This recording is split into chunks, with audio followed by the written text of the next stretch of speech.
ရွာကနေအပြင်ထွက်တဲ့တခုလဲသောကတ္တရာလမ်းကြီးလုံးဝပျက်စီးသွားတော့မှပဲမိမိလုပ်ရက်တွေကရွာတရွာလုံးကိုဒုက္ခပေးလိုက်ပြီဆိုတာသူကြီးသိသွားခဲ့တာပါလွန်ခဲ့တဲ့2နှစ်တုန်းကအဲ့ဒီလူဟာအဲ့ဒီလမ်းကိုဖောက်ဖို့အတွက်သူ့ကိုယ်ပိုင်ငွေ9 တန်းတောင်အကုန်ကျခံခဲ့တာပါဒါပေမဲ့ရွာသူကြီးကအမြင့်ကန့်တက်တကားကိုတိတ်တဆိတ်တက်ဆင်လိုက်ပြီးကားအကြီးကြီးတွေစီကနေပတ်စံစတောင်းมาတော့တယ်အဲ့ဒီနောက်တနေ့မှာတော့အဲ့ဒီလူရဲ့အဖေကကောက်ပဲတီးနှံတွေတင်လာတဲ့ကားနဲ့ဖြတ်မောင်းတဲ့အခါလမ်းပျက်စီးခြင်းဆိုပြီးငွေ2000တောင်းခံခဲ့ရပါတယ်အဲ့ဒီအချိန်ကြာမှပဲရွာသူကြီးဘာတွေလုပ်နေလဲဆိုတာအဲ့ဒီလူသိသွားခဲ့တာပေါ့လူတာကျွမ်းမင်းအပြင်ကိုအခုချက်ချင်းထွက်ခဲ့စမ်းဇူချမ်းမင်းဘာလုပ်နေတာလဲစီးပွားရေးသမားကြီးဖြစ်ပြီးရွာပြန်လာတာနဲ့လူတွေကိုလိုက်ရိုက်နေတာလားငါပြောလိုက်မယ်ကင်မရာတွေနဲ့အကုန်ရိုက်ထားတယ်နော်ငါ့ကိုတစ်ချက်လောက်လာထိကြည့်စမ်းဘာဖြစ်မလဲလို့ဒီအမြင့်ကန့်တက်တကားကိုဘသူကတခိုင်းလို့လဲရွာကော်မတီကနေမဲခွဲပြီးဆုံးဖြတ်ထားတာလေဒါကရွာရဲ့ပိုင်ဆိုင်မှုကိုကာကွယ်ဖို့နဲ့ကားကြီးတွေမောင်းပြီးလမ်းမပျက်စီးအောင်တားဆီးဖို့ပဲငါအဖေမောင်းလာတာကလေထုံးဆက်ပဲဟာအဲ့ဒါကကားကြီးစရင်နဲ့မဝင်ပါဘူးငါကအကျုံးဝင်တယ်လို့ပြောရင်ဝင်တာပဲဇူချမ်းမင်းမှာပတ်စံရှိခြင်းရှိမယ်ဒါပေမဲ့ဒါကလူရွာကကျိုးရွာမဟုတ်ဘူးငွေ2000ဆိုတာမင်းအတွက်ဘာမှမဟုတ်ပါဘူးအဲ့ဒါတနက်စာစားစိတ်ပဲရှိတာကိုပတ်စံပေးလိုက်ရင်ငါတားအဆီးကိုဖွင့်ပေးမယ်ဟေ့ချမ်းမင်းငါစီပါလို့အခုချက်ချင်းဖုန်းဆက်တာလ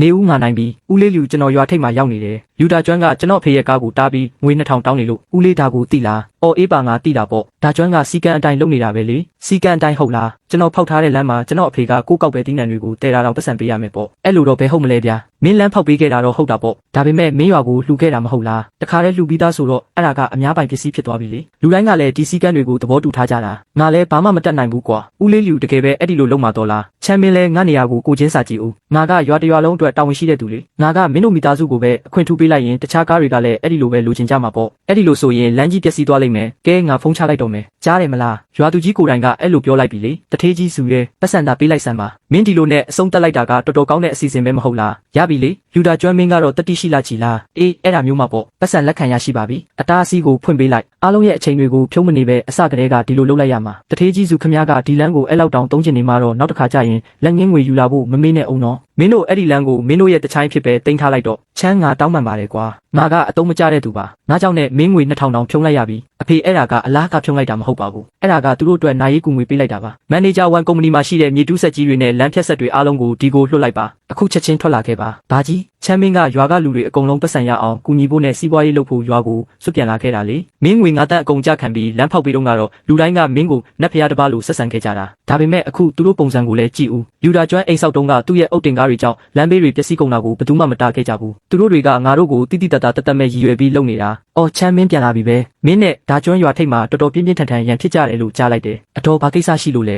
မင်းကိုလည်းကြည့်ဦးစီးပွားရေးသမားကြီးဖြစ်လာတော့အတော်လေးဒေါသကြီးနေတာပဲဒါကျွမ်းကငွေ2000တောင်းတာကိုမင်းကဒေါသတွေထွက်နေတာလားမင်းနည်းနည်းကက်စီနီလုံးရမကြဘူးလားငါကအကောင်းနဲ့ပြောနေတာပါချမ်းရင်ဒါကျွမ်းကရွာကလမ်းကိုကာကွယ်ဖို့ကြိုးစားနေတာပါမင်းလမ်းဖောက်ခဲ့တယ်ဆိုပေမဲ့အခုတော့အားလုံးနဲ့ဆိုင်သွားပြီလေမင်းဖေရဲ့ကားကလည်းအတော်လေးလေးတာပဲအကယ်၍လမ်းပျက်စီးသွားရင်ငါတို့ကဘာလုပ်ရမလဲဟုတ်ပါ2000ဆိုတာမင်းအတွက်ဘာမှမဟုတ်ပါဘူးဘာလို့ဒါကျွမ်းကိုခက်ခဲအောင်လိုက်လုပ်နေရတာလဲအတော်မနစ်ကအတော်သုံးခဲ့တဲ့ဘီလက်မြေကားကအနည်းဆုံး10 တန်းလောက်လေးတယ်မဟုတ်လားအဲ့ဒါကိုလူဒါကျွမ်းကဘာလို့တခါမှမတားခဲ့တာလဲအဲ့ဒါကမတူဘူးလေငါတို့ကအိမ်ဆောက်နေတာလေအဲ့ဒါကအရေးကြီးတဲ့ကိစ္စလေဒါအပြင်ဒါကျွမ်းကငါတူအရင်ပဲဟာသူကငါ့ကိုဘာလို့တားရမှာလဲဒါဆိုဒီလန်းကလူမိသားစုရဲ့ပုဂ္ဂလိကပိုင်ဆိုင်မှုဖြစ်သွားပြီပေါ့ကဲပါစုချမ်းရဲ့မင်းရဲ့မူလဇာတိကိုမမေ့ပါနဲ့ဦးမင်းအပြင်မှာပတ်စံတွေဘလောက်ပဲရှာနိုင်ခဲ့ပါစေမင်းရဲ့မျိုးရိုးမြစ်ကလူရွာမှာပဲရှိသေးတာပါမင်းလမ်းဖောက်ပေးခဲ့ရုံနဲ့တင်ဒီနေရာကြီးကိုမင်းတယောက်တည်းပိုင်တယ်လို့မျိုးလာမလုံးနဲ့ဘာတွေဖြစ်နေလဲဆိုတာလူတိုင်းအထင်ရှားမြင်နေရတာပဲမင်းဒီမှာရှိနေလို့လားကောင်းတာပေါ့ငါလဲချမ်းနဲ့စကားပြောချင်နေတာချမ်းလူတွေကစကားကြမ်းကြမ်းတန်းပြောကောင်းပြောလိမ့်မယ်ဒါပေမဲ့သူတို့ကရွာအတွက်အကောင်းဆုံးဖြစ်စေချင်လို့ပါ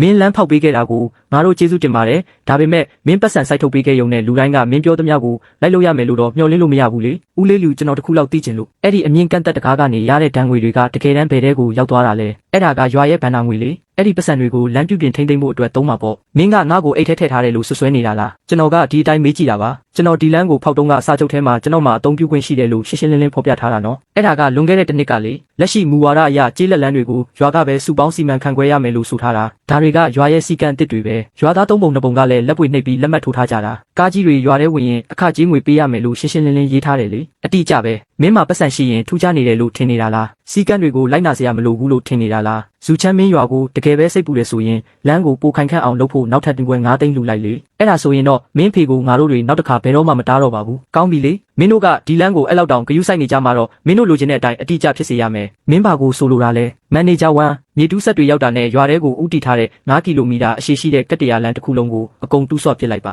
တလက်မတောင်မချန်ထားပါနဲ့အရင်တုန်းကလိုမျိုးရှုံ့ပွက်လမ်းကြီးပြန်ဖြစ်အောင်လုပ်ပစ်လိုက်ပါနားလဲပါပြီတထေးကြီးစုမြေတူးဆက်တွေကရွာထိပ်ကိုရောက်ခါနီးနေပါပြီ